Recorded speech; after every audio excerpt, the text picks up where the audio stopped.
Supreme court ने बुध को एक अहम फैसला सुनाते हुए कहा है कि मुस्लिम तलाकशुदा खवातीन भी अपने शौहर से गुजारा भत्ता मांग सकती हैं। इसके पीछे कोर्ट ने सीआरपीसी की धारा 125 का हवाला दिया और कहा कि ये कानून हर मजहब की खवातीन के लिए लागू होता है। इस फैसले पर इस्लामिक स्कॉलर मौलाना सूफिया निजामी ने रद्द-ए-अमल पेश किया है।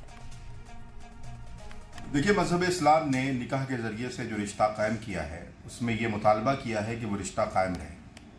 इसीलिए शौहर और बीवी के हुकूक मजहब इस्लाम में वाज़ेह तौर पर बयान किए गए हैं। मजबूरी की बुनियाद पर या किसी गलतफहमी की बुनियाद पर अगर ये रिश्ता बाकी नहीं रहता है तो मजहब इस्लाम ने उसका एक तरीक़ा बताया है कि आप खुला के ज़रिए से या तलाक़ के ज़रिए से या फ़स्ख़ निकाह के ज़रिए से उस रिश्ते से बाहर आकर आज़ाद हो जाएं और अपनी ज़िंदगी गुजारने का हक़ और इख्तियार रखें।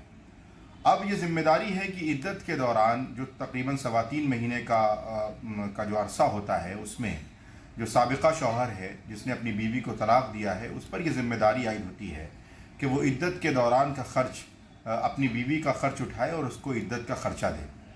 अब इद्दत के ख़र्च के बाद मियाँ और बीवी दोनों आज़ाद हैं कि वो अपनी आज़ादाना ज़िंदगी गुजारने का हक़ और इख्तियार रखते हैं और उनको ये इख्तियार मिला है कि वो जहाँ और जिससे भी चाहें शादी कर सकते हैं।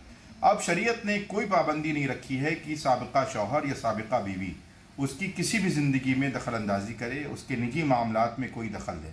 यही वजह है कि इद्दत के बाद के ख़र्चे को शरीयत ने मना किया है ताकि जो साबिक़ा बीवी या साबिक़ा शौहर है उसकी निजी और पर्सनल ज़िंदगी में किसी भी तरीक़े का कोई इंटरफेयर ना हो। शरीयत का यही मुतालबा है, शरीयत की यही तालीम है। अब कानून की क्या राय है, कानून क्या कहता है, इस पर मैं समझता हूँ कि जो कानूनदा हैं वो अपनी बेहतरीन बात रख सकते हैं, अपने जो नज़रियात हैं उसको रख सकते हैं। बहरहाल शरीयत का यही मुतालबा है और शरीयत की यही तालीम है और मज़हब इस्लाम ने मुसलमानों को यही तालीम दी है।